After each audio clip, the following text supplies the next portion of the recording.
तो कहानी की शुरुआत होती है और हमें एक बुढ़े आदमी को दिखाया जाता है जिसका नाम मैथ्यू होता है और हम जान पाते हैं कि मैथ्यू बहुत ही बड़ा बिजनेसमैन भी है।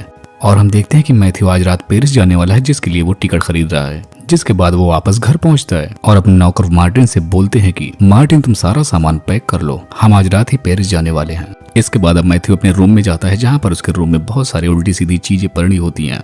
यहाँ पर देखने के बाद पता चलता है कि मैथ्यू काफी रंगीन मिजाज का था और इसके कमरे की हालत देखने के बाद ऐसी लग रही थी जैसे रात में बिजली गिरी हो। अब इसके बाद हम देखते हैं कि मैथ्यू रात के टाइम पेरिस जाने वाली ट्रेन को पकड़ रहा होता है और जाकर अपनी सीट पर बैठ जाता है जहाँ पर उसके बगल में पहले से ही एक बहुत ही खूबसूरत लड़की और उसकी बेटी भी बैठी हुई होती है। जिसके बाद वो मैथ्यू से बातचीत करने लगती है, लेकिन तभी वहाँ पर एक और आदमी आ जाता है जो कि मैथ्यू से कहता है कि शायद हम दोनों एक दूसरे को जानते हैं। दरअसल एक मैथ्यू का भाई होता है जो कि एक बहुत ही बड़ा एडवोकेट होता है, मतलब ये दोनों ही पहले ही एडवर्ड के चेम्बर में मिल चुके हैं। इसके बाद हम देखते हैं कि वहाँ पर एक छोटे कद वाला आदमी भी आता है जो कि इन दोनों के बीच में जाकर बैठ जाता है। अब इसके बाद यहीं से असली कहानी की शुरुआत होती है जहाँ पर हम देखते हैं कि स्टेशन पर एक बहुत ही खूबसूरत लड़की होती है, लेकिन यहाँ पर उसकी हालत बहुत कुछ ठीक नहीं होती। उसे देखने के बाद ऐसा लग रहा था कि जैसे उसे किसी ने मारा हो और इस लड़की का नाम कॉन्टिटा होता है और ये लड़की यहाँ स्टेशन पर आने के बाद मैथ्यू को ढूंढ रही होती है। इसके बाद कॉन्टिटा मैथ्यू को ढूंढ तो लेती है लेकिन वो उसे ऊपर खींचने की बजाय उसके ऊपर बाल्टी से पानी गिरा देता है, लेकिन ये लड़की फिर भी नहीं मानती और ट्रेन चल जाने के बाद वो दूसरी वाली खिड़की से अंदर घुस जाती है। इसके बाद जब वो अपने सीट पर आता है तो वहाँ पर बैठे लोग उससे पूछने लगते हैं कि आखिर तुमने ऐसा क्यों किया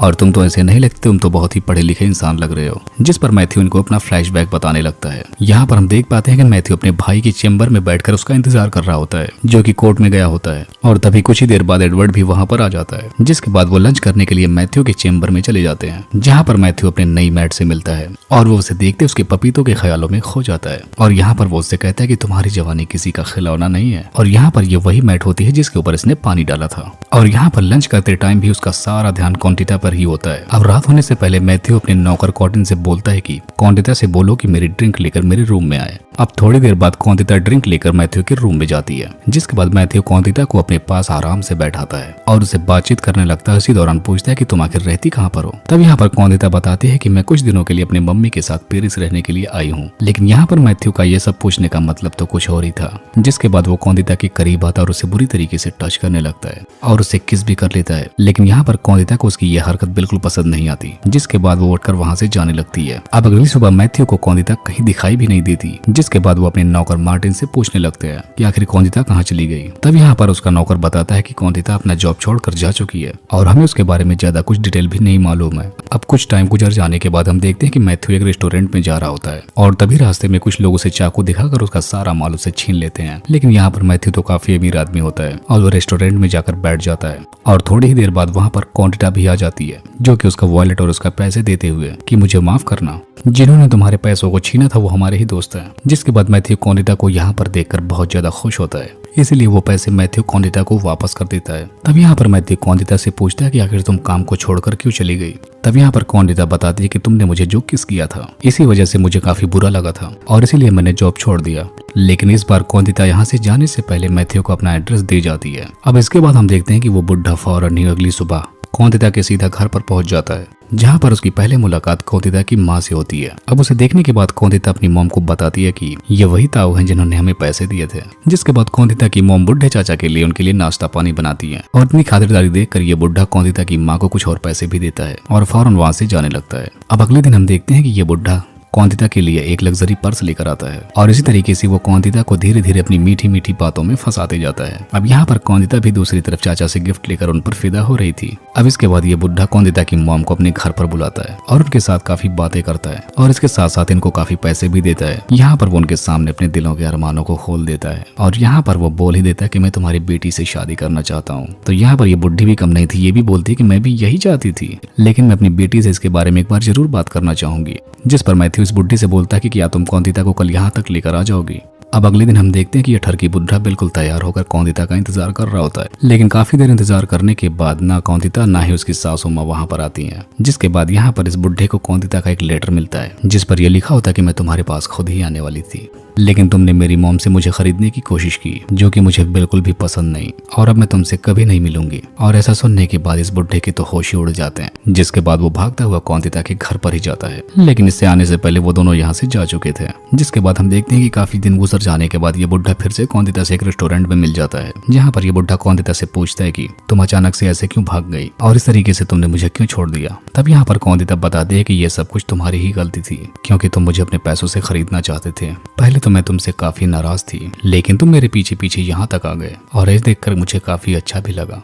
जिसके बाद ये बुढ़ा फिर से कौंदिता को अपने साथ लेकर अपने घर पर जाता है और यहाँ पर ये बुढ़ा फिर से शुरू हो जाता है और यहाँ पर अपनी कौंदिता भी उसका साथ दे रही होती है। अब यहाँ पर बुढ़ा फिर से वही करने वाला था जिसके लिए कौंदिता तैयार नहीं थी, और जब आपकी कौंदिता मना करती तो इस बार ये बुढ़ा गुस्सा ही हो जाता है, जिस पर कौंदिता उसे मनाने की बहुत कोशिश करती है। जिसके बाद बोलती है कि कुछ टाइम और रुक जाओ और मैं अपने आप ही तुम्हारे लिए दरवाजे को खोल दूंगी।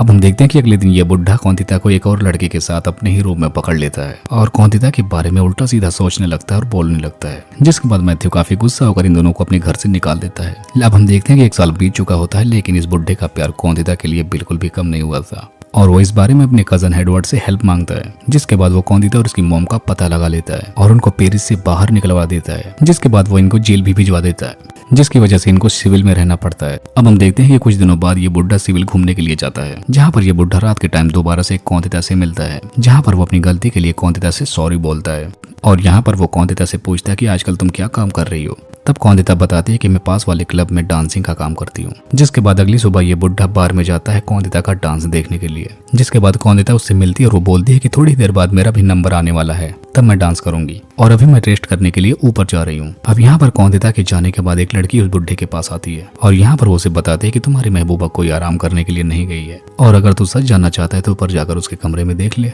जब वो ऊपर जाकर देखता है तो कौंदिता वहाँ पर बिना कपड़ों के काफी सारे लोगों के बीच में डांस कर रही होती है और ऐसा देखने के बाद चाचा का तो दिल ही फट जाता है। अब यहाँ काफी गुस्से में आने के बाद चाचा सनी देओल बनकर दरवाजा तोड़ते हुए घर के अंदर आ जाता है। जिसके बाद वहाँ से सारे लोगों को भगाने के बाद कौंदिता को डांटने लगता है। तब यहाँ पर कौंदिता बोलती है कि मैं और क्या कर सकती हूँ, मेरे पास घर चलाने के लिए पैसे ही नहीं है, इसीलिए मुझे ये काम करना पड़ता है। यहाँ पर कौंदिता बताती है कि मैं भी अपना घर बनाना चाहती हूँ और अपने खुद के बच्चे पालना चाहती हूँ। जिसके बाद यहाँ पर वो फिर से चाचा की गोद में बैठ जाती है। जिसके बाद ये बुढ़ा कौंदिता को एक दिन फिर से नया घर दिला देता है और यहाँ पर इस बुढ़े को बोलती है कि आज रात तुम मेरे ही घर पर रुकना। जिसके बाद ये बुढ़ा रात के टाइम तैयार होकर कौंदिता के घर पर जाता है। यहाँ पर कौंदिता ने गेट को बंद कर रखा था और वो दरवाजा नहीं खोलती है। फिर वो कहती है कि सुन बुढ़े, मैं तुमसे प्यार नहीं करती और जब भी तुम मुझे हाथ लगाता था तो मुझे बहुत ही गुस्सा आती थी और अब तुम यहाँ से जा सकते हो। जिसके बाद कौंदिता अपने एक दोस्त को बुलाती है, जहाँ पर वो बुढ़े के सामने ही टपाटप करने लगती है और इस तरीके से बुढ़े के दिल के चीथड़े उड़ जाते हैं भाई साहब। अब अगली सुबह हम देखते हैं कि कौंदिता इस बुढ़े के घर पर आती है, लेकिन यहाँ पर ये बुढ़ा उसको इग्नोर करते हुए अंदर चला जाता है, लेकिन कौंदिता भी उसके पीछे पीछे आने लगती है। जिसके बाद वो इस बुढ़े को समझाते हैं कि तुम्हें एक लड़की को प्यार करने नहीं आता